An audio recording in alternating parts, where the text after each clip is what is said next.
સમાચારમાં આગળ વાત કરીએ ગુજરાત વિધાનસભાના બજેટ સત્રના પહેલા જ દિવસે કોંગ્રેસના દેખાવ। વિધાનસભા સંકુલમાં કોંગ્રેસના ધારાસભ્યોએ વિરોધ પ્રદર્શન કર્યું। સરકારની નિષ્ફળતા સંદર્ભે વિવિધ મુદ્દાઓ પર કોંગ્રેસે વિરોધ કર્યો। રાજકોટ સીસીટીવી કાંડ, ગુજરાતીઓના ડિપોર્ટ અને ભરતી કૌભાંડ મુદ્દે વિરોધ કરવામાં આવ્યો।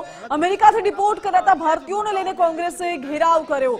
દેશના યુવાનો રોજગારી માટે વિદેશ જાય છે, અમેરિકાએ ભારતના લોકોનું અપમાન કર્યું છે તેવું અમિત ચાવડાએ કહ્યું। ટ્રમ્પ સરકારે આ યુવાનોને પકડી અને આતંકવાદીઓ હોય એવો વ્યવહાર એની સાથે કર્યો। હાથમાં હથકડી પહેરાવી, પગમાં બેડીઓ પહેરાવી અને આર્મીના વિમાન મારફત એને ભારતની ધરતી પર મોકલ્યા અને જે અપમાન કર્યું છે એ ખાલી એ યુવાનોનું અપમાન નથી, સમગ્ર ભારતનું અપમાન છે। ભારત દેશના 140 કરોડ દેશવાસીઓનું અપમાન છે, ગુજરાતના લોકોનું અપમાન છે, અસ્મિતાનું અપમાન છે। ત્યારે એના માટે ડબલ એન્જિન સરકાર ચૂપ છે અને એ પ્રજાનો પ્રશ્ન, એ લોકોના ભવિષ્યની વાત આજે પણ લાખો ગુજરાતીઓ અમેરિકામાં ભયભીત રીતે જીવી રહ્યા છે।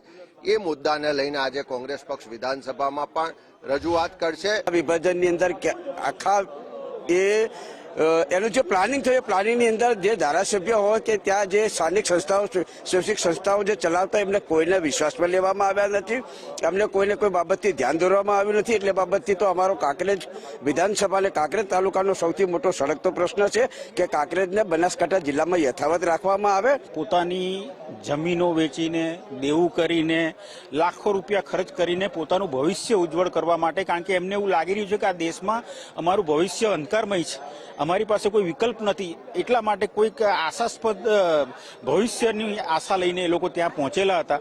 કદાચ એમના કાગળિયામાં કોઈ ખામી હશે, ગમે તે હોય, એમને ડિપોર્ટ કરવામાં આવ્યા, પણ ડિપોર્ટ કરવામાં આવે તો એ કોઈ રીઢા ગુનેગાર નહોતા, એ કોઈ આતંકવાદી નહોતા, તો એને માનભેર પાછા મોકલવા જોઈતા હતા। એની જગ્યાએ હાથમાં હથકડીને પગમાં બેડી પહેરાવીને જે રીતે મોકલવામાં આવ્યા છે આર્મી પ્લેનમાં, એ ભારત દેશ માટે પણ અપમાનજનક છે।